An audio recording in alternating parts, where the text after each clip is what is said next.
emocionante. É demais. Nossa. Vocês gostaram desse louvor para semana? Sim. Sábado, imagina a igreja cheia, nós cantando esse louvor. Então, Ali tá meio complicado, porque ele aparece em espanhol, português. E sábado eu junto a panela, hein? olha A panela não só. esqueça, hein? Já vai seguir. Sexta-feira vai ter o quê? Canjica. Amanhã vai ter pipoca. Isso.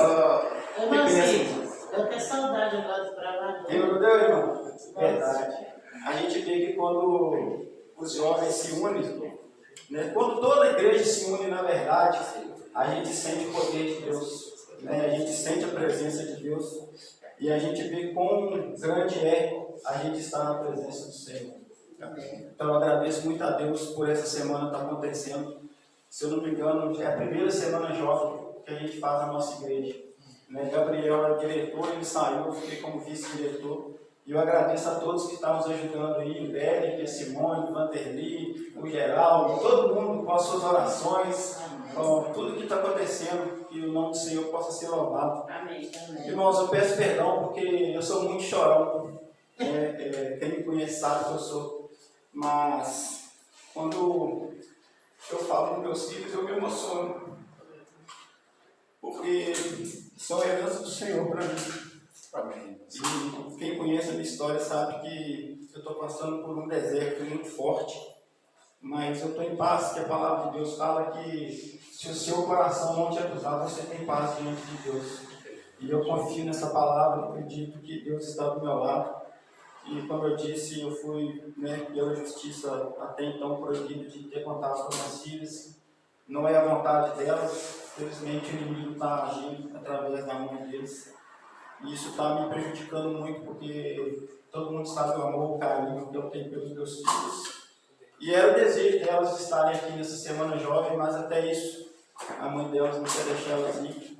Mas que os irmãos me ajudem em oração por isso, porque Deus é maior do que todas as coisas. Eu acredito que ninguém passa pelo deserto à toa. Se eu estou passando por isso, é que Deus tem algum propósito para mim. E eu acredito que todos vocês têm passado por lutas, por desafios, mas o Deus que eu conheço é o Deus que não deixa a gente desamparado. Salmos 37, 25 fala que fui moço, agora sou velho, nunca vi um justo desamparado, nem a sua descendência mendigada. E essa promessa já se cumpriu muito em minha vida. Amém. Quantos de vocês aqui já foram rebeldes? Para levantar as duas mãos?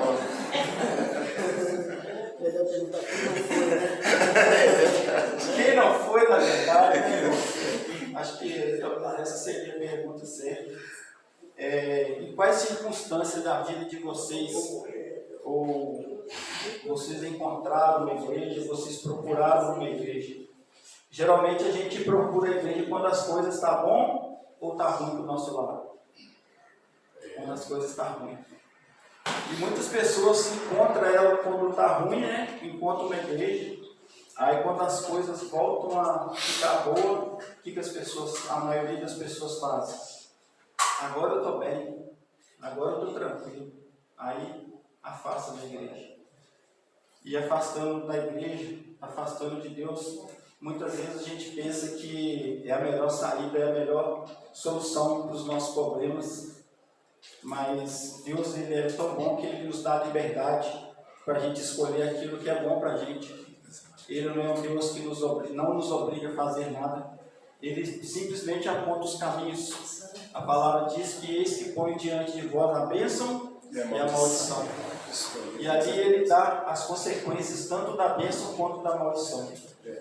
E a palavra fala que as consequências, infelizmente, a gente vai ter que passar por elas. Seja as nossas escolhas boas ou ruins, tudo nós vamos passar. A história que eu vou contar agora, talvez algum de nós possam, talvez, já ter passado para ela. É a história de um missionário da Europa. Ele conta que quando ele tinha 16 anos de idade, ele era de uma família adventista, não era toda a família adventista, mas parte da família era adventista. E ele teve uma adolescência conturbada. Quem não teve, né? antes de conhecer a Cristo, quem teve uma adolescência que pode dizer perfeito?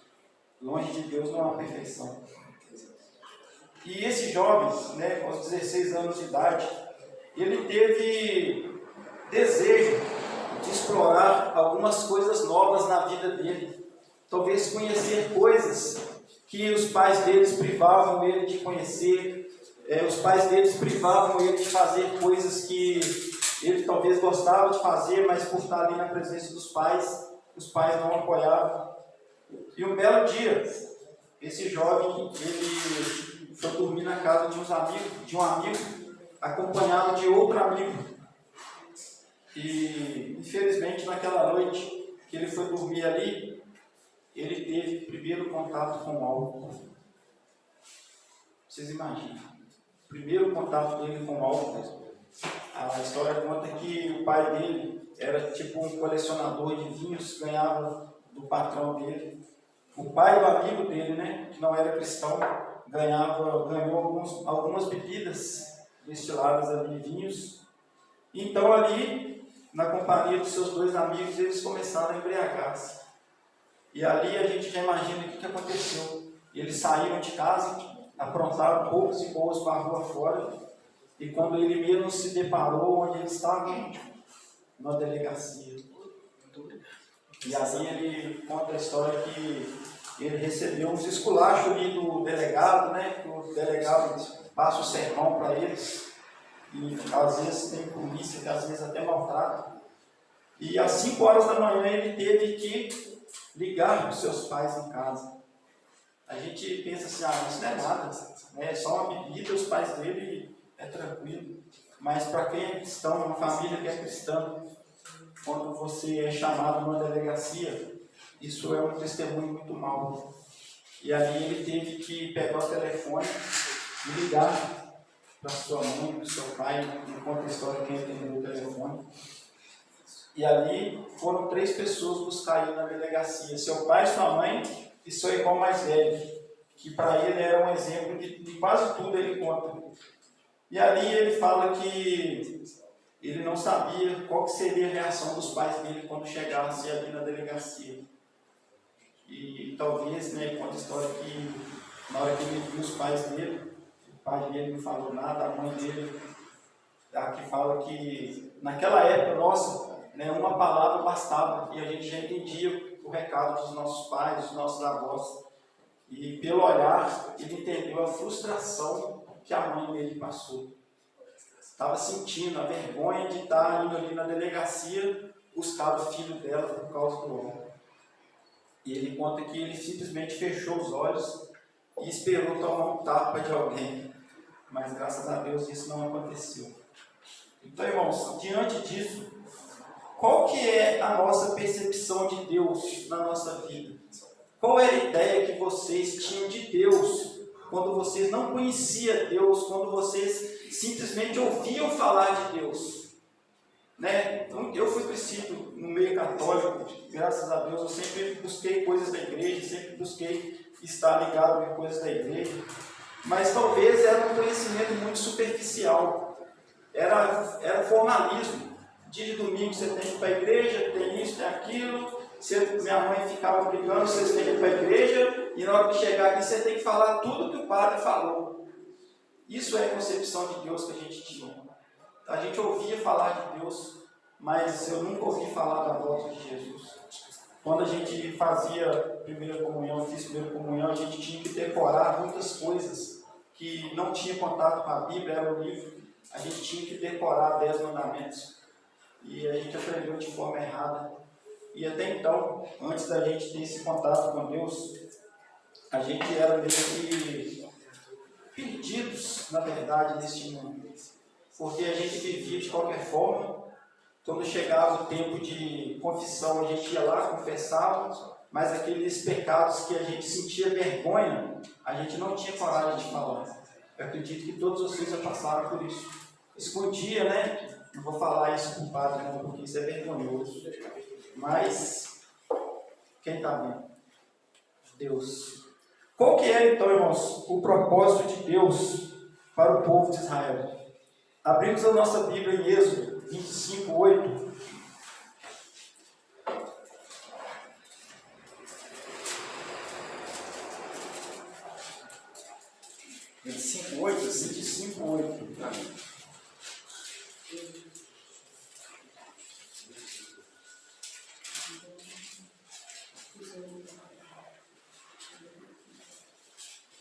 Se alguém quiser fazer a leitura, fica à vontade, irmãos. Amém? Amém. E me farão um santuário, e habitarei no meio deles. Amém. Amém. Qual que era o propósito de Deus ali para o povo de Israel? Fazer um santuário, Para que Deus pudesse habitar no meio habitar no meio dele. Não era simplesmente um templo. Nós estamos aqui na igreja, irmãos, mas a igreja é simplesmente um local físico. O propósito de Deus era que ele habitasse no meio daquele povo e ali fizesse com que todas as injustiças, todo o sofrimento que pode estar nos humanos, pudessem viver em estado de felicidade duradoura. Era o propósito de Deus para eles. Mas muitas vezes hoje no nosso mundo, nós temos uma imagem muito deturpada quando fala de igreja. Quando vocês acreditam, quando vocês passam por isso, vamos na igreja, vamos fazer um programa, convido você para ir à igreja. Infelizmente as pessoas têm uma visão muito distorcida de igreja. Porque muitas pessoas lá fora, eles pensam em igreja simplesmente no físico. Mas na verdade a igreja é eu e você. Nós temos que ser a igreja que as pessoas querem ver. Não adianta você querer trazer pessoas para a igreja. Imagina a nossa igreja agora com todas as pessoas que nós convidamos aqui. Talvez nós não iríamos suportar. Talvez a nossa igreja não esteja preparada para isso ainda. E o propósito de Deus é habitar no nosso meio para que através de nós outras pessoas possam vir a Cristo. Então, a igreja ainda, vocês acreditam que a igreja ainda, hoje, ela é o agente de Deus que faz com que seu amor seja sentido na sociedade? Com certeza. A igreja, nós, não a igreja física. Será que nós estamos sendo essa igreja que as pessoas olhem para nós e veem o amor de Deus em nós? Deus, o propósito dele então era habitar com os seus. Deus queria morar com o seu povo. Deus queria dar para eles uma direção, dar para eles um norte, porque eles saíram do deserto, ficaram desorientados, eles viram todos os milagres que Deus operou na vida deles ali no deserto, tantos milagres que hoje a gente ouve pela palavra de Deus, a gente vê que foram coisas grandiosas que Deus fez para eles. E ali, infelizmente, no meio dele havia muitas pessoas perversas, pessoas que queriam seguir a Deus, mas ao mesmo tempo não queriam. Então, Deus queria habitar no meio deles para que eles pudessem sentir a presença de Deus. Assim como nós sentimos a presença de Deus na nossa vida. Talvez a gente não percebe, mas quando a gente para pensar, é muita bênção que o Senhor Deus tem para fazer na nossa vida. Vamos abrir em Mateus 1:23. O que o Novo Testamento fala para nós? Mateus 1:23.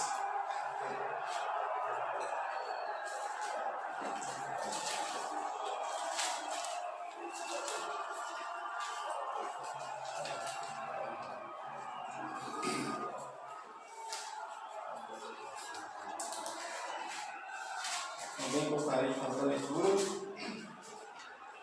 Eis que a Virgem conceberá e dará à luz um filho, e ele será chamado pelo nome de Emanuel. Emanuel significa Deus conosco. Amém? Amém. Lá no Velho Testamento nós lemos que Deus iria criar um santuário para que ele pudesse habitar no meio de nós. Mas o santuário ele já representava quem? Todo santo ritual do santuário tipificava a pessoa de Cristo. E agora no Novo Testamento a gente vê que o Espírito Santo lhe fala que a Virgem conceberia e daria à luz a um filho e ele seria chamado como Emanuel, que significa Deus conosco. Não importa onde vocês forem, Deus sempre vai estar conosco. Amém. E esse é o propósito de Deus. O verso de 1 Coríntios 3,16, vamos abrir, é o verso-chave do nosso tema. 1 Coríntios 3,16.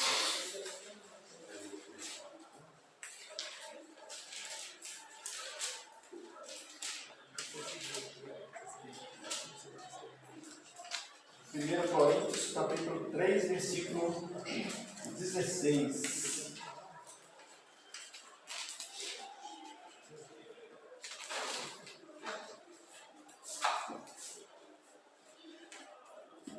Quem gostaria de fazer a leitura?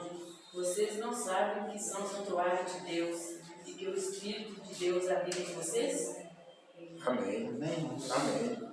Quem que é a igreja de Deus? Cada um de nós. Cada um de nós. O que nós temos feito com o nosso corpo? O que nós tem feito com esse tempo? Será que nós temos honrado a Deus? Será que nós temos desonrado a Deus? Vocês conhecem a história de Daniel, lá na corte da Babilônia?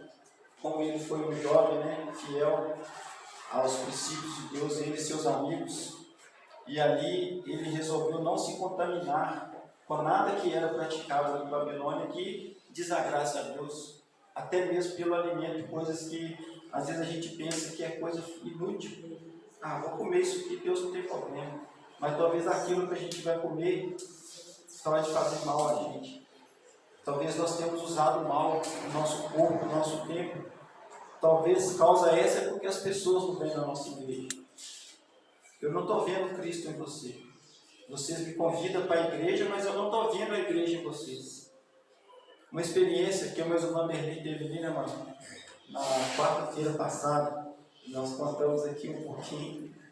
E, infelizmente, igual eu disse aqui, as pessoas, às vezes ela quer procurar uma igreja, mas talvez a igreja não é tudo aquilo que ela pensa que é.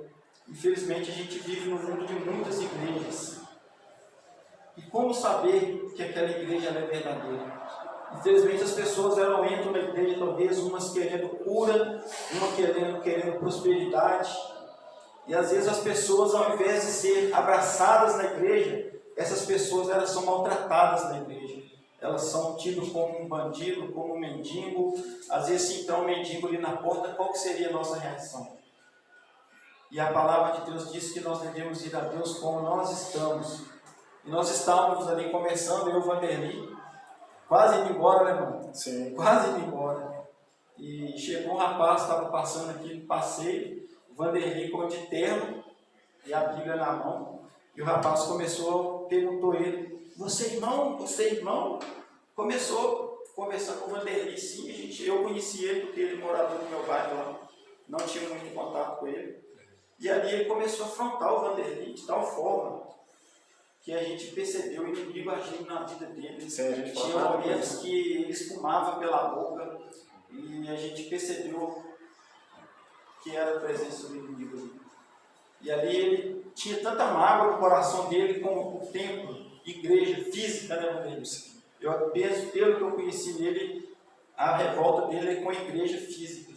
Que ali ele falou que conhece a palavra, que foi acusado de roubo na igreja dele, e isso maltratou ele muito. As pessoas feriram ele, machucaram ele, e isso fez com que ele se revoltasse com a igreja. E a resposta dele falou, a partir de hoje, eu vou odiar ainda mais os crentes. Qualquer crente que eu ver na rua agora, eu vou odiar. Eu vou enfrentar ele. Eu vou enfrentar. E a gente percebeu como que o inimigo ele é capaz de tirar a nossa paz. E ali, quando ele estava conversando com o Vanderlei, meu pensamento eu orava. Quando eu conversava, o Vanderlei também da mesma forma, porque não é fácil lidar com o inimigo. Por isso que a igreja preza muito pela dupla missionária. Tem que ser pessoas preparadas. Não que eu esteja, o Vanderlei esteja, mas é que a gente não sabe o que nós vamos encontrar lá fora. Nós estamos vivendo num mundo de incredulidade, num mundo onde você chega para a pessoa e entrega um livro. A pessoa pega o livro e joga na sua cara, joga no chão, joga no lixo. É de quê? Fala de Deus, não quero. E em certo momento ele queria briga de fato, né, Cid? E a gente falou com ele que nós não vamos brigar com você, não é o nosso objetivo brigar com você. A gente entende que você foi magoado, você foi maltratado, e há pessoas, infelizmente, até mesmo dentro da igreja, que fazem isso. Só que eles podem fazer isso diante de outras pessoas se passando por um cristão, mas diante de Deus. Será que ele consegue enganar Deus? Foi o que a gente falou para ele. A gente falou assim, a gente não está com o objetivo de estar dentro da igreja para enganar ninguém, porque a gente sabe quem é o Deus que a gente serve. A gente sabe que esse Deus está nos assistindo 24 horas na nossa vida. E em alguns momentos ele ficava calmo, né? Ouvir, e às vezes do nada, ele ameaçava até uma briga, né? Ele fight mesmo. Ele briga. Estava querendo uma briga mesmo, ele falou, vocês dois vão bater em mim? Vem vocês dois bater em mim. Exato. Então assim, irmãos, igual o Vanderlei falou, se a gente não fosse cristão, tivesse uma igreja séria, uma igreja que de oba-oba talvez, Levantando poeira, nós estava levantando poeira até hoje, É mas não é esse o propósito de Deus. Mesmo diante dessas situações, nós devemos ter a convicção de que Deus está do nosso lado. Amém. Que a palavra de Deus que Ele estaria conosco até a consumação do século. Então, irmãos, Deus, Ele sempre toma a iniciativa de nos procurar. Ele sempre vai nos apontar o caminho que nós devemos seguir. Amém. Se aquele caminho está te trazendo paz, esse é o caminho do Senhor que Deus quer te dar. Se aquele caminho está te trazendo tormenta para você, para sua família, está tirando a paz da sua família, esse não é o caminho de Deus. Porque a palavra diz que há caminhos que para o homem parecem direitos, mas ao cabo é caminho de morte. Muitas vezes nós queremos seguir os nossos próprios caminhos, nossos próprios desejos, achando que eu sou bem. Tudo que eu conquistei é mérito meu, eu estudei para isso, eu estou fazendo isso porque eu mereço. Nós não merecemos nada. Tudo é para Ele, toda a honra, toda a glória é para Ele. Sem Ele nós não estaríamos aqui hoje. O ar que nós respiramos, o olhar que nós temos, os ouvidos, as palavras que saem da nossa boca, tudo é em gratidão e louvor a Deus. Amém. Qual que é o propósito de Deus, irmãos, na nossa igreja? É que Deus esteja sempre presente ao nosso lado. Que a nossa igreja possa ser essa igreja viva, de continuar construindo, né, a nossa igreja na rocha que é Cristo. Nunca afastar desse caminho. Uma coisa que eu sempre falo com meus filhos, quando eu tenho oportunidade, filhos, aconteça o que acontecer na vida de vocês, não saia do povo de Deus. Não saia do povo de Deus, porque longe de Deus nós não vamos conseguir nada. Para nós estar aqui hoje pregando para os jovens é muito fácil, mas nós não estamos na mente dos jovens. O mundo que os jovens estão enfrentando hoje não é o mesmo mundo que eu enfrentei, que o irmão Domingos enfrentou, o Geraldo, o Bernardo, o Simone, a irmã Sebastiana, o nosso irmão Paulo. É um mundo diferente. Era um mundo onde as pessoas respeitavam seus pais, as pessoas ouviam os pais, os avós. Filho, não faz isso que vai dar ruim. Então a gente sentava, mesmo que a gente ficava bravo, mas a gente respeitava. Nós estamos vivendo na geração de 1 Timóteo 3,16. Se coloca para nós, gente. 1 Timóteo 3, 1.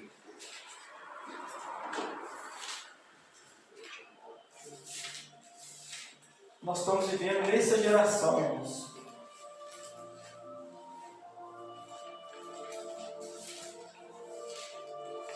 Segunda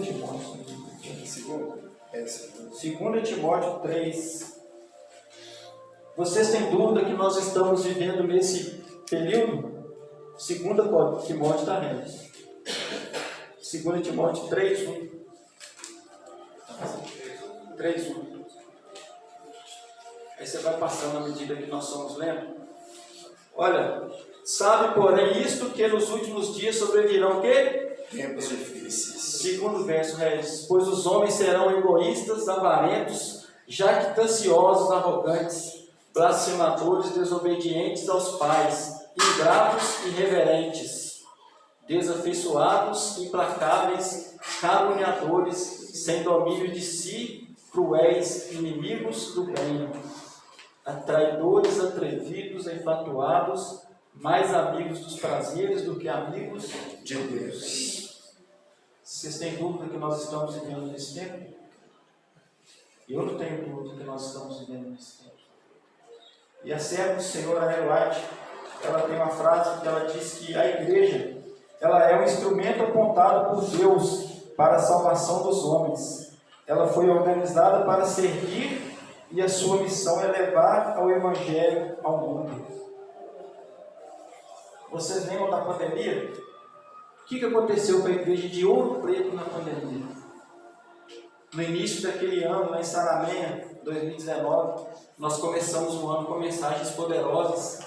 E todos nós aqui, esse ano vai ser bênção. Esse ano nós estamos sentindo que Deus vai fazer bênção na nossa igreja, quando de repente a igreja teve que acontecer o que com ela? Fechou. Foi só em Ouro Preto? Foi geral. E como que nós vivemos nas nossas casas? Vivemos em nossas casas, ali talvez ouvindo sermões, mas não é a mesma coisa. Porque a igreja, por mais que ela tenha um tempo físico aqui, a igreja muda. Nossa igreja já foi aqui na garagem do Irmão Domingos, já foi em Saramenha, hoje está aqui. O físico muda. E nós, o templo verdadeiro de Deus, será que nós mudamos? O que adiantaria talvez se nós tivéssemos uma igreja esplendorosa aqui na nossa cidade e nós vivemos dando mau testemunho para as pessoas? E eu ir na sua igreja, você está doido. Não frequento sua igreja, não. Pessoas do seu jeito estão dentro da sua igreja, não. Não quero, não. Então, irmãos, Deus usou Moisés para ser um tipo de Deus ali para o faraó. Ele usa pessoas para falar com quem ele quer, o tempo que ele quer, do jeito que ele quer. E cada um de nós, né, a mensagem da Carla pregando sobre talentos, cada um de nós aqui na igreja temos os nossos dons. Olha, a irmã Simone com a decoração, o Derek já é mais espontâneo para falar, extrovertido. Tem gente que tem facilidade de chegar aqui e falar, um ajuda ali, vou comprar um lanche, vou fazer isso, vou fazer aquilo. Porque a igreja, ela é um corpo. Um precisa do outro. Não é eu carregar tudo nas costas, eu que estou fazendo a programação, eu mereço honra, eu mereço glória, eu mereço tudo, não. Tudo por Ele. Tudo por Ele. Finalizando a história, irmãos, daquele jovem, enquanto ele estava ali esperando um tapa da sua mãe, para surpresa dele, o que a mãe dele fez com ele? Ela o abraçou, o beijou. Por quê? Muitas vezes, se a gente agir como o mundo quer que nós agimos, nós ferimos as pessoas. Imagina se eu e o Vanderlei tivesse agido com aquele rapaz de forma grosseira. Um dia, quem sabe, ele pode estar aqui no meio de nós. Mas se nós tivéssemos agredido ele, fizesse qualquer coisa com ele, ele iria afastar cada vez mais de Deus. Um exemplo que eu falo para meus irmãos, não vou falar da minha vida, é do meu filho mais velho, João Vitor, que para mim hoje é o maior orgulho para mim. Ele andou por caminhos errados, drogas, bebidas, prostituição. E a mãe dele, você tem que bater nele, você tem que corrigir, que não sei o que. Eu falei, Fernando, eu tenho meu tempo de fazer as coisas. Eu não vou agir com cabeça quente. Esperava a situação abaixar, eu ia lá, conversava com ele. Nunca desisti dele. Quando ele fez 18 anos, ele fez tudo isso na vida dele. Para mim foi triste, mas eu nunca desisti de orar pelo meu filho. E quando ele tomou a decisão de rebatizar na igreja, eu falei isso para ele, filho, se o pai tivesse tratado você como você merecia naquela hora, será que ele estaria tomando aquela decisão de voltar para a igreja? Então, irmãos, o último verso que nós vamos ler, 2 Coríntios 2,14, e logo após nós vamos ler um vídeo. 2 Coríntios 2,14.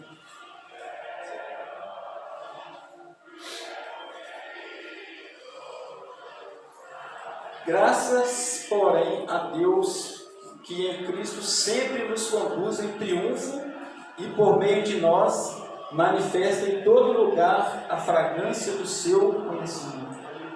Que perfume nós estamos sendo ao lado das pessoas? Qual perfume nós estamos exalando? Será que nós estamos exalando ódio? Será que nós estamos ali fingindo que estamos amando as pessoas?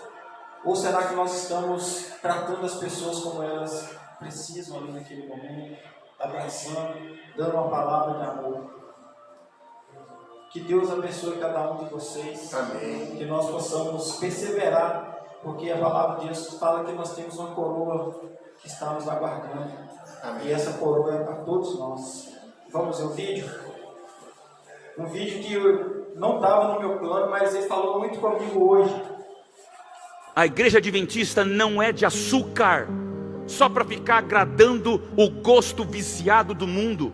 O adventismo também, ele não é de areia, onde qualquer maré ou qualquer água desmonta as doutrinas. Não! O cristianismo também não é de gelo, onde não há amor, não há afeto, não há acolhimento. Isso, o jovem, dá uma goleada de calor humano. Cristianismo também não é de ferro, onde você não tem um pingo de flexibilidade para questões culturais e de gosto, que não firam princípios. O adventismo não é digital, ele é real. Não é de tela, é de abraço. E quem fica em casa só zapeando o melhor sermão do Brasil está perdendo a chance de viver a comunidade de uma igreja que se encontra. Cristianismo também não é de ouro para mostrar sua ostentação, e não é assombrado para dar medo no próximo. Nós somos um pronto socorro no coração das metrópoles contra a tormenta desse mundo. Deus nos chama para termos o equilíbrio do testemunho. Amém? Amém. Essa é a igreja que Deus deseja que nós sejamos. Uma igreja que em pronto-socorro no coração das metrópoles, das cidades. E que seja uma igreja flexível, né? Que abraça as pessoas, que dá carinho, que dá acolhimento. Não essa igreja de ficar na tela, estou escutando o sermão para mim. E às vezes, enquanto a gente está escutando o sermão, tem alguém ali do nosso lado passando mal. E nós preocupados, não, vou acabar de ver o sermão. Então, irmãos, é uma mensagem que fala sobre igreja, mas não igreja isso aqui, ó. Isso aqui vai ser destruído, a palavra de Deus fala. Mas o que está em nós, o templo que somos nós, não vai ser destruído. Que nós possamos ser esse templo real de Deus. Que Deus possa nos fortalecer a cada dia. Amém? Amém. Deus abençoe. Irmãos, hoje demoramos. Eu fiquei muito tocado pela mensagem, sabe? Amém. Porque eu não sei que você prestou muita atenção no sermão, mas o que eu peguei no sermão é que eu tenho que ser um verdadeiro adorador. Amém. Eu espero que você também vai sair daqui, aí você vai pensar em casa o que você precisa transformar. Porque temos que viver uma comunidade transformada. Amém. Amém. Amém. Eu quero que a gente levanta e cantar Mantadará de novo, para a gente fechar, e depois a gente faz o nosso sorteio. Vamos lá, igreja, cantar Mantadará, Cristo irá voltar.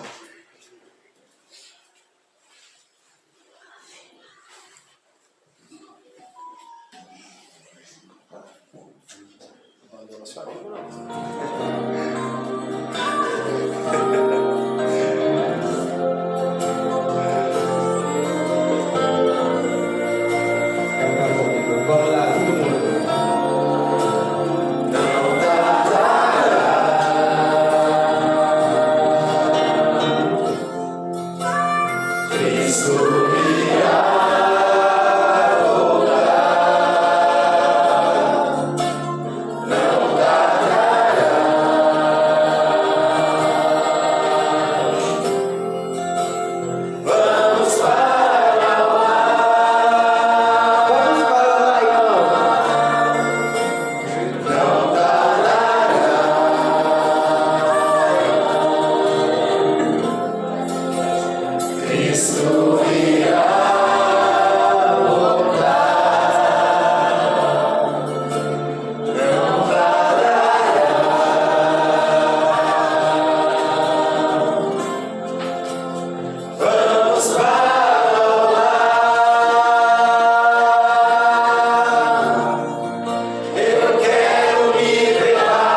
aqui neste momento. Que alegria, Senhor Deus, fazer parte do teu povo, Senhor Deus. Que alegria poder compartilhar das promessas que o Senhor tem para cada um de nós, que o Senhor irá voltar e não tardará. Que o Senhor possa estar presente na vida de cada um que está aqui nesta noite. Por favor. E que o Espírito Santo do Senhor venha nos abençoar a cada dia, para que nós possamos ser essa luz, meu Deus, que o mundo está precisando, Deus. Sim, Deus. Que as pessoas possam ver Cristo em nós, que nós possamos ser luzeiros a refletir neste mundo, Deus. Amém. E que o Senhor possa nos usar a cada dia para fazer a tua vontade, teu querer. Abençoe cada jovem, Senhor Deus, dessa igreja. Instrua eles nos caminhos em que eles devem andar. Continue conosco durante essa programação. Que amanhã o Senhor possa usar o Cleito, Senhor Deus, para falar da tua palavra. Amém. E que ele seja usado pelo Espírito Santo, assim também como o Kemuel, o Derek e o Vanderbilt, que vai fechar essa semana para nós. Amém. Que o Espírito Santo do Senhor esteja presente. Nós te agradecemos por todas as bênçãos que o Senhor tem nos concedido. Em nome de Cristo nós te pedimos. Amém. Amém, Senhor.